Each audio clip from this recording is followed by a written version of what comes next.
Hello and welcome back to another episode of Critical Reactions with your host Bryan. It's a brand new week. That means we're exploring a brand new theme, and this one is huge payoffs, which I think, much like going on a journey, is going to take us on some pretty long epics. With that said, we are kicking off the week with something on the longer side. We're going to be looking at Deafheaven's The Pecan Tree. The Pecan Tree? The Pecan Tree? Lots of ways to pronounce that. Um, yeah, the Pecan Tree from Sunbather. 11 and a half minutes are what await us, so without further ado, let's dive in.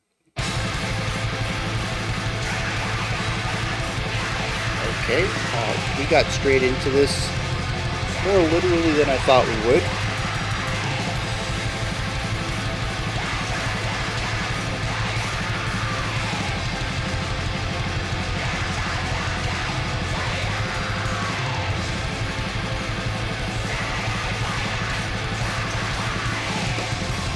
And for some reason, I thought Deafheaven was post-metal, not black metal. Maybe it's just the intro, though.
What absolute dissonance.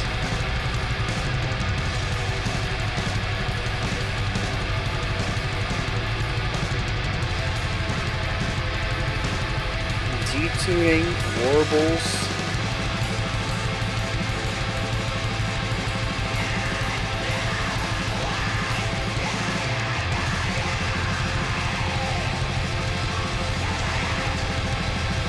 Starting to feel that weight. Just pushing down. The song is immense.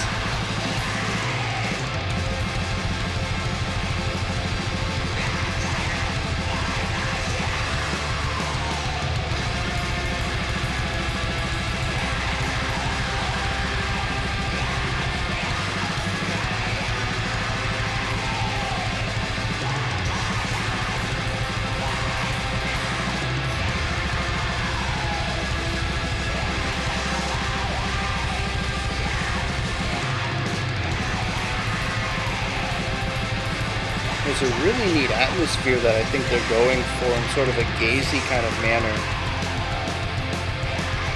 But the aggression of the metal, I think, is fighting against it so hard.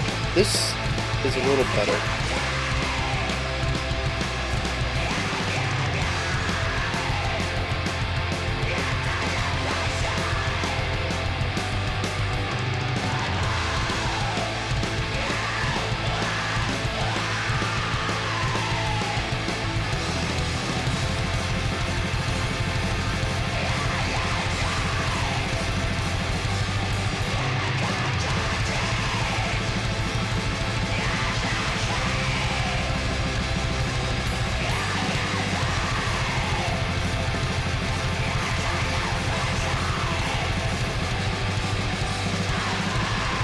I'll be honest, I'm kind of curious how this song is going to have a payoff if it's running at 11 all the time.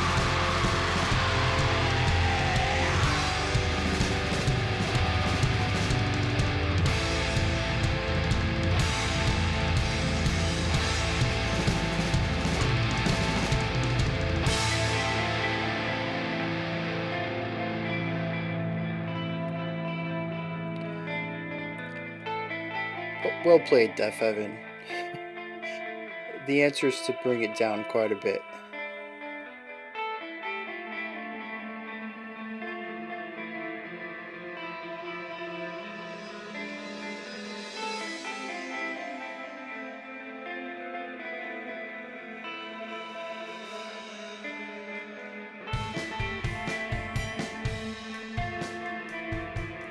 Not what I was expecting from the drums. I brought them in. I figured that was going to happen, but what an interesting little melodic idea out of our kit right there.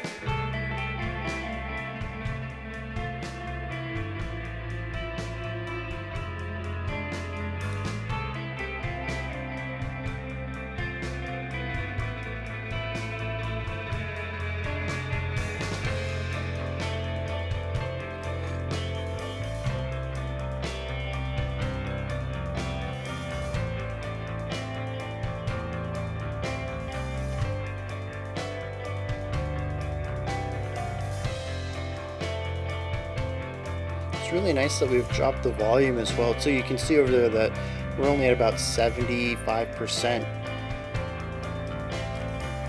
peaking up around 90 or so, but we're kind of sitting real nice at just under max volume.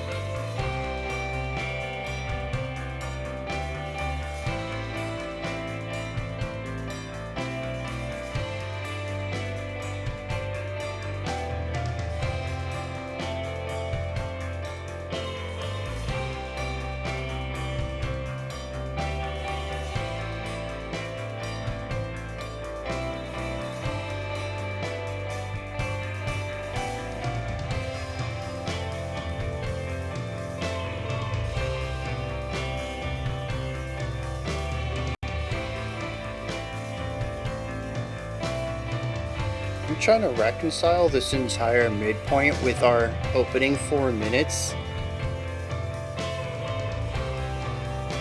It's a drastic shift, and maybe I really need the third act to tie it all together. We'll see how it goes.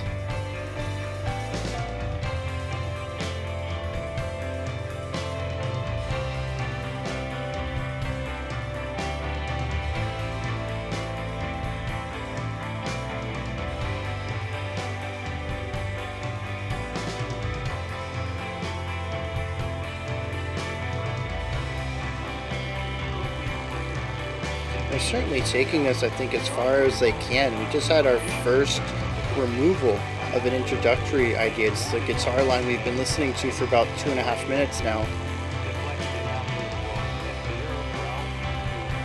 It's a very slow evolution of this section.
curious what the official genre is for this.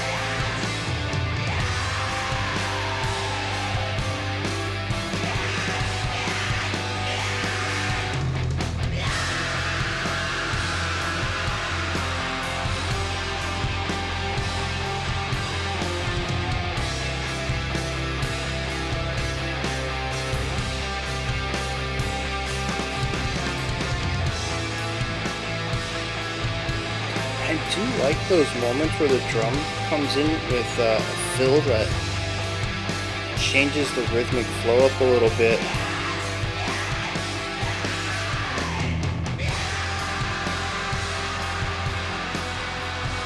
Because the guitar, just with those constant eighth notes all the time, the same 4-chord progression.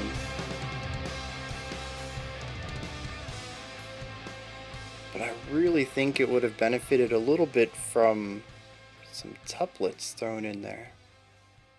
Just to add a little bit more contrast rhythmically.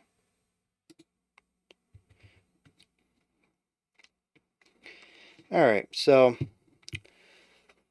who enjoyed the theme thoughts from 2 Saturdays ago where I talked a little bit about going on a journey and my biases going into the theme and what I thought was going to happen and what I would have picked if I were on, if the roles were reversed.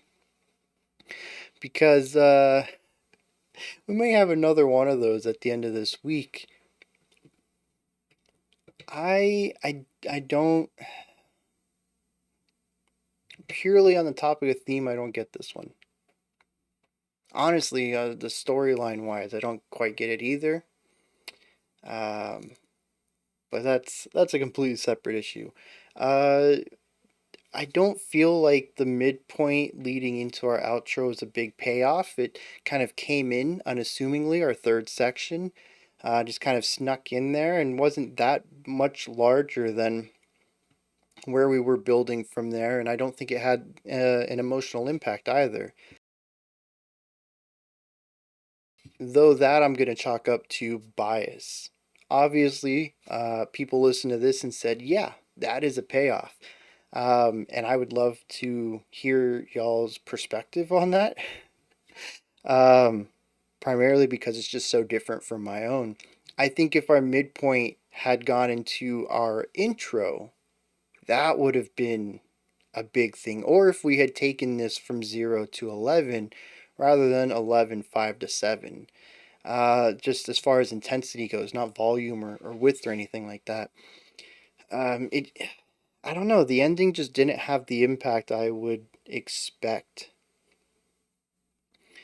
Thematics, theme aside, if this was suggested in any other context, what's going on in this track musically? We have 3 distinct sections here. We have the black metal, we have the build up, we have the outro. All 3 of them do different things. And that's why I asked, what genre is this? Our opening section is very clearly black metal. We have the 16th notes constant on the drums and guitars. We have the unintelligible goblin noises coming out of the vocals. The drums are just pressure and weight constantly, occasionally lightening up a little bit for a drum fill or an 8-bar run, but usually returning quickly back to the constant 16th note sonic beatdown. There's very few moments in the first 4.5 minutes where somebody can catch their breath. It is a pressing weight on the listener constantly. Very blackened. Um, but there's really interesting harmonic elements going on. The dyads that the guitars are playing, or even the chords. I don't know if there's two, I don't remember if there were two guitars or not. But there were harmonic elements. There were multiple notes at varying intervals in our opening guitar work that doesn't really paint a blackened sound to me. My closest analogy would be indie rock or shoegaze as far as the harmonic properties are concerned. So we have black, we have gaze, and I think black gaze is actually a thing. But there's a ton of repetition in here as well that I think is not as noticeable in our opening 4-minute black metal element as it is in our midpoint and more specifically our outro. The midpoint leans heavy into the shoegaze element. We let go of all of the angst and oppression of the rhythmic ideas and allow for notes to just exist, for there to be space between attacks, um, and for there not to be a lot of sound at any one moment. The composition allows for resting of many instruments. It allows for syncopation in rhythmic ideas. We have foundational lines, we have melodies, we have ornamental bits, and the drums are both melodic and metronomic. Everything here feels designed to craft an atmosphere. And much like our opening 4 minutes, you better like this atmosphere because we're going to stick around with it for quite some time. Interestingly, I think it takes us almost 2.5 minutes to lose our oldest layer, which was a guitar line, and introduce something new. It is a very slow burn getting through this section, but every piece of it is designed expressly for a lighter, softer, while still fuzzy and distorted atmosphere. And the one thing I did point out, contrast wise, that I enjoyed was that they actually backed the volume down. Our peak was still really close at 90%, give or take, but where we were consistently at was about 70 to 80%. And I like having that little dip. It's still a rather loud section comparatively. It's not like we're down in the very bottoms like sometimes with classical music where it's difficult to hear what's going on just because there's that massive jump between triple forte and triple pianist or triple piano. Um, it's enough to get the feel for it though, to say, oh, this is quieter. Just a hair bit, but you can feel it. We take this section and we move into our final bit, which sort of marries a lot of stuff. We still have that gazy sound, both harmonically and sonically. A lot of the chords are still sort of in that shoegazy indie rock kind of style.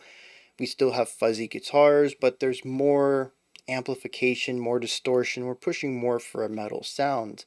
The guitar leads this with a chord progression that has these really nice leading tones at the end of every second bar, give or take, to take us into the next chord. And we cycle this over and over and over. And the drums have the same thing that they do over and over and over. Really, I think the only thing that changes in these final 2.5 minutes are the vocals. And honestly, the rhythmic idea is similar from line to line, stanza to stanza. This whole part, the heavy repetition in favor of an overarching atmosphere, which you may have noticed I've said atmosphere 3 times now, reminds me of post-rock or post-metal. I'm really not sure. Just postiness in general. When I think of post, I think of well, no, because post-hardcore isn't like that. I gotta figure out the difference between post-metal and post-rock. Whichever one, though, is hyper fixated on repetitive lines that build atmosphere, which I think is post-rock.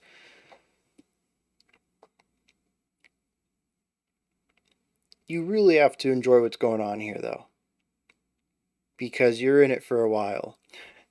And you may have noticed that's the third time I've said that as well. What's really interesting here is that we do have a bit of a journey. We go from hyperaggression to sort of warm and cozy to a mix of the two, moving through black metal, shoegaze, and post something. Uh, but the idea is that their approach to all three of these sounds is resolute. It does not change. They use repetition to build atmosphere. And I find that really interesting. All three styles are definitely dependent on atmospheric writing, um, but I don't think all three of them have to be dependent on repetition. The post one, yeah, that's kind of built into it, but the other two, not so much. And so they kind of take that idea and create a post blackened gaze metal thing going on here that allows all three of these distinct sections to feel unified and collected. I wouldn't say there is anything particular in each of the three sections that stands out within its more respective field. The blackened beginning feels like pretty much straight up black metal, with the big differentiation being the harmonic resonance not being really metally, the chords and dyads they're choosing.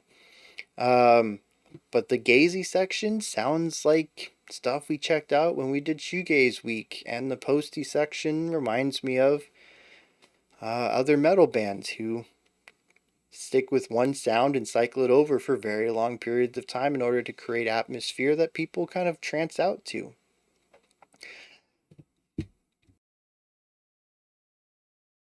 That is to say that all three sections are iteratively done at a very high level. They have a strong understanding of how to achieve that sound, even if even if the moment to moment ideas and what is on paper doesn't necessarily fit the concepts of the genre. To wrap that all up into a larger idea, they have found a way to take these three seemingly different, but they all kind of have a point on a Venn diagram where they meet, ideas, and do them in a way that feel interconnected between them all. The song feels naturally moving between all three sections while still putting their own twist on it.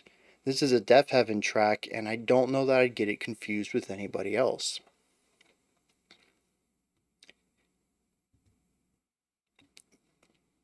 But I don't really have a strong grasp on it other than this very objective look at what it's doing and how it's achieving that.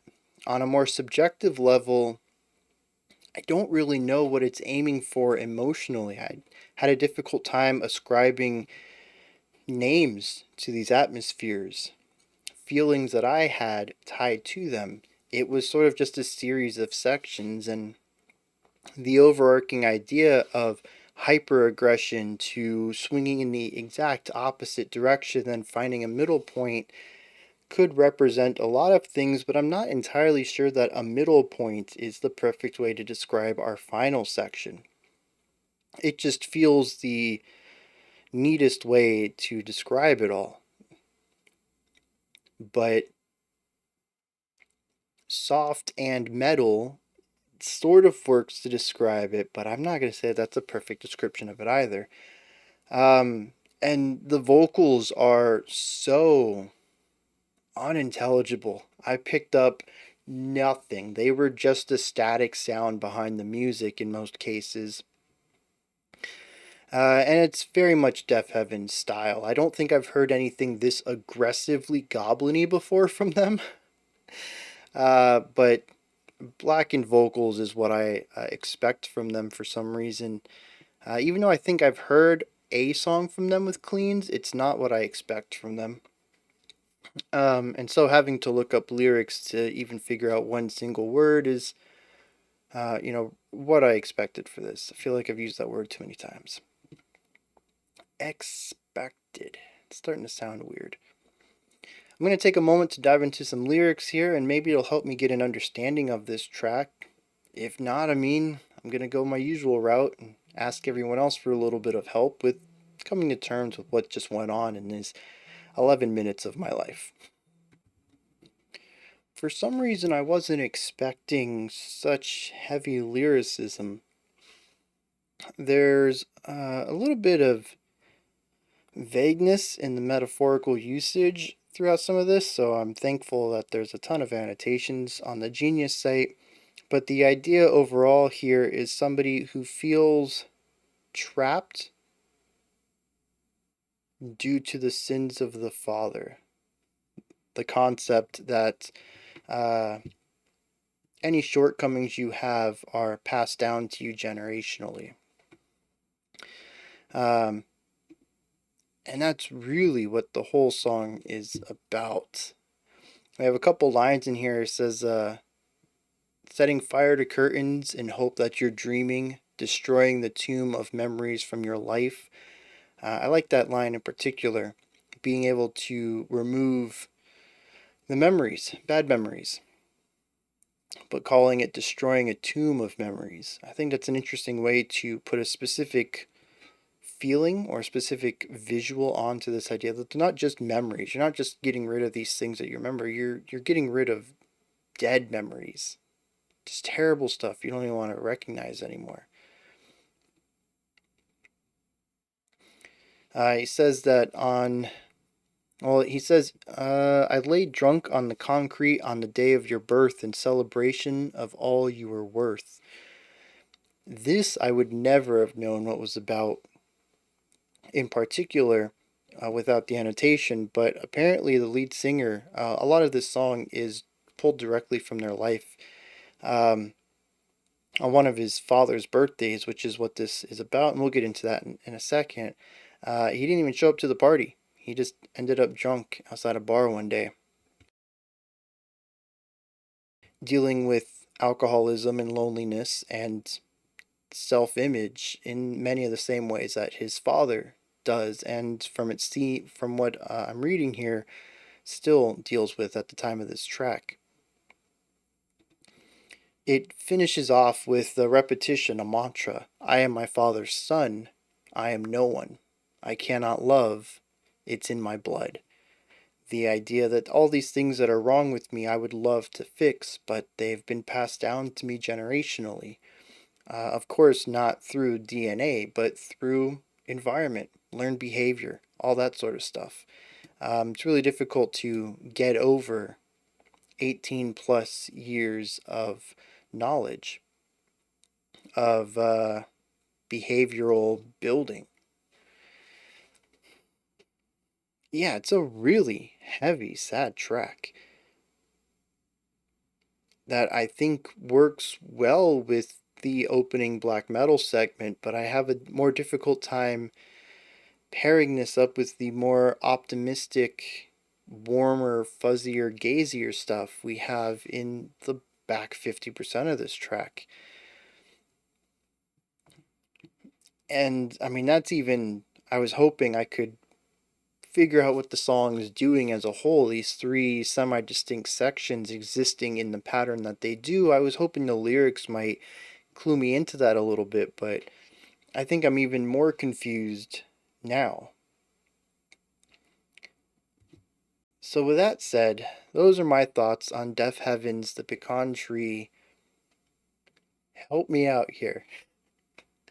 As usual, put your thoughts, opinions, perspectives, and ideas down in the comment section, but also if you have any insight into any of this, please let me know. And of course, I asked earlier about if you view the ending, I assume it's the ending, as the payoff, a really big payoff on the track.